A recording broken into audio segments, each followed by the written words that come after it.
Apreciado hermano y amigo, soy el misionero Dr. Núñez Estrella. Bienvenida a la reflexión de hoy con la Biblia abierta. Para esta ocasión, fases de la santificación. Permítame decirle que uno de los propósitos de estas reflexiones es que usted sea edificado y que la palabra de Dios pueda llegarles a otros. Por favor, ayúdenme a difundir el mensaje con sus contactos. También, si necesita alguna orientación de alguna condición de salud o pregunta bíblica, puede contactarme vía correo electrónico, visitando mi canal de YouTube, Dr. Núñez Estrella. Allí puede encontrar mi correo electrónico. Todo para la gloria de Dios. La reflexión bíblica de hoy la encontramos en Hechos capítulo 26, versículo 18. Para que abras sus ojos, para que se conviertan de las tinieblas a la luz y de la potestad de Satanás a Dios, para que reciban por la fe que es en mí perdón de pecados y herencia entre los santificados. Bueno, por lo menos hay 4 fases que quisiera tratar en esta reflexión de la santificación en el Nuevo Testamento. La anterior a la conversión, la posicional, la práctica o progresiva y la perfecta. Incluso antes de que una persona sea salva, es separada en una posición de privilegio externo, según 1 Corintios 7:14, un marido incrédulo es santificado por su mujer creyente. Esta es una santificación anterior a la conversión. En realidad, la presencia de una persona creyente en un hogar no cristiano tiene una influencia santificadora. Recordemos que santificar significa separar. Y aquí en este pasaje de 1 Corintios 7:14 no significa que el marido incrédulo sea salvo por su mujer, ni tampoco que sea hecho él santo. Más bien significa que es puesto aparte en una posición de privilegio externo. Es afortunado al tener una mujer cristiana que ora por él. La vida y el testimonio de ella son una influencia por Dios en el hogar.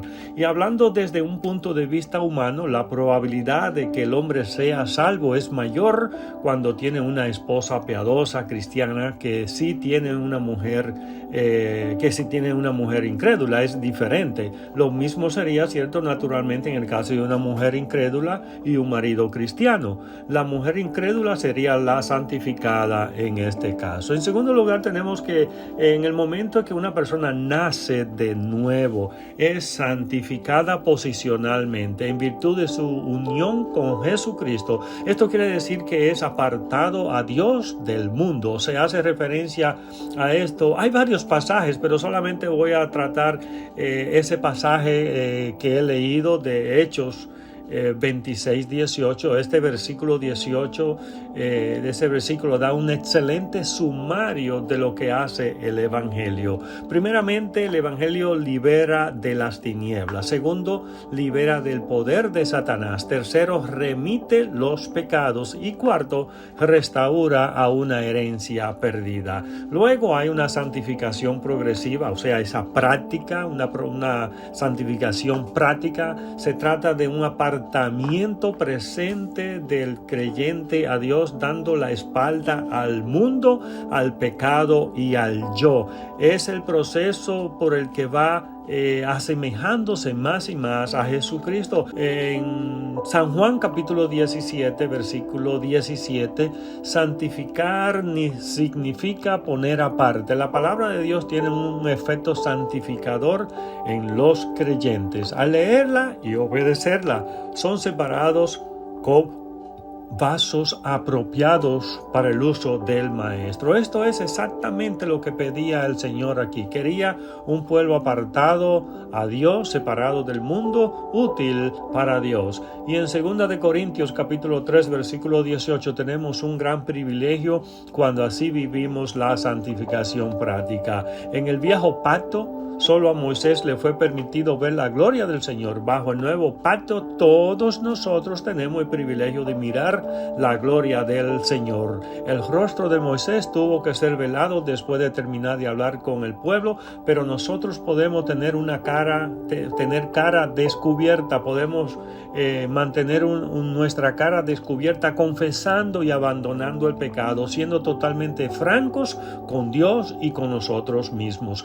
Como dijo una vez un veterano misionero a la India, hemos de dejar caer los velos del pecado, del fingimiento, de toda hipocresía, de falsas apariencias, de todo intento de contemporización, de toda medida a medias, de todo sí, pero no. En el siguiente paso es mirar como un espejo la gloria del Señor. El espejo es la palabra de Dios. Al acudir a la Biblia vemos al Señor Jesús revelado en todo su esplendor. Todavía no lo vemos cara a cara, sino solo tal como se presenta en la palabra como espejo. Y observe que es la gloria del Señor la que contemplamos. Y el apóstol Pablo no está pensando tanto en la hermosura moral de Jesús como hombre en la tierra, sino en su gloria presente, exaltado a la diestra de Dios. Estoy hablando de lo que leí, de lo que habla el apóstol Pablo en 2 de Corintios capítulo 13, versículo 18. Al ocuparnos con la gloria del resucitado, ascendido y exaltado el Señor Jesucristo, vamos siendo transformados a la misma imagen. Aquí tenemos una palabra, el secreto de la santidad cristiana: ocuparnos con Jesucristo, no por ocuparnos con el yo. Esto solo trae derrota cuando confiamos en nosotros mismos, no por ocuparnos con otros. Esto trae desaliento, sino por ocuparnos con la gloria del Señor. Así es como vamos asemejándonos más a Él. Y este maravilloso proceso de transformación tiene lugar de la gloria en gloria, es decir, de un grado de gloria a otro. No es cosa de un cambio instantáneo. No hay experiencia en la vida cristiana que nos haga reproducir su imagen en el momento. Es un proceso, no una crisis. No es como la gloria en el desvanecimiento de la ley, sino una gloria siempre creciente. O sea que el poder para este maravilloso proceso es el Santo Espíritu de Dios, como por el Espíritu del Señor. Al contemplar al Señor de la gloria, deteniéndonos en Él, mirándolo atentamente, observándolo con adoración, el Espíritu del Señor obra en nuestra vida el maravilloso milagro de una conformidad creciente a Jesucristo. Consideremos entonces la trascendente gloria del nuevo pacto. Mientras que solo un hombre tuvo la gloria en su rostro en el antiguo pacto, en la actualidad es el privilegio adquirido por la sangre de Jesucristo de que cada hijo de Dios, asimismo, en lugar de sencillamente reflejar la gloria de Dios en nuestros rostros, todos nosotros en el nuevo pacto vamos siendo realmente transformados, literalmente metamorfeados a la misma imagen como por el Espíritu del Señor. En tanto que el rostro de Moisés reflejaba la gloria, los nuestros irradian gloria desde el interior.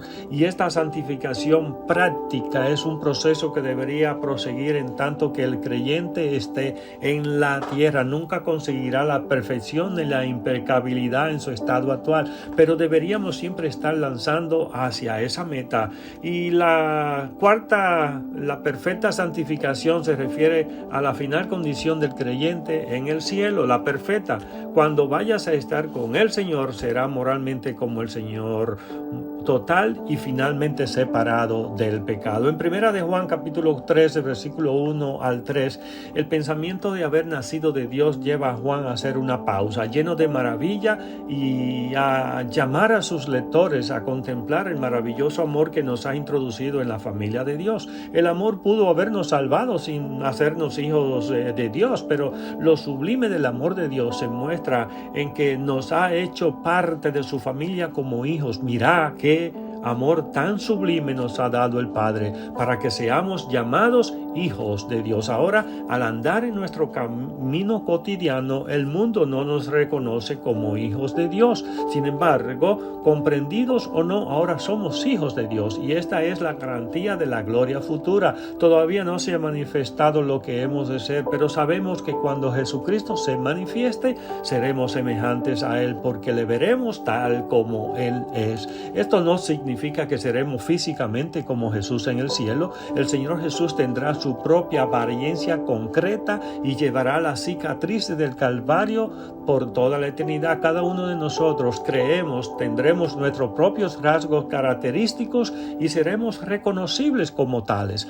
La Biblia no enseña que todos seremos iguales en el cielo. Sin embargo, sí seremos moralmente como el Señor Jesucristo. Estaremos exentos de la posibilidad de contaminación, de pecado, de enfermedad, de dolor y de muerte. ¿Y cómo se conseguirá esta maravillosa transformación? La respuesta es que una mirada a Jesucristo la llevará a cabo, porque le veremos tal como Él es. Y ahí está, esta vida está en marcha, el proceso de ir transformándonos a semejanza de Jesucristo, al contemplarle por la fe la palabra de Dios, pero luego este proceso quedará absolutamente cumplido cuando le veremos tal como Él es, porque verle es ser como Él. Todo aquel que tiene esta esperanza de ver a Jesucristo y de ser como Él, se purifica a sí mismo, así como Él es puro. Hace largo tiempo que los cristianos han comprobado que la esperanza del inminente regreso de Jesucristo tiene una influencia santificadora en la vida del creyente. El creyente no quiere hacer nada que no quiera estar haciendo cuando Jesucristo regrese. En esto debe pensar. Será hasta la próxima en la voluntad de Dios. Que Dios siga bendiciendo su vida junto a los suyos.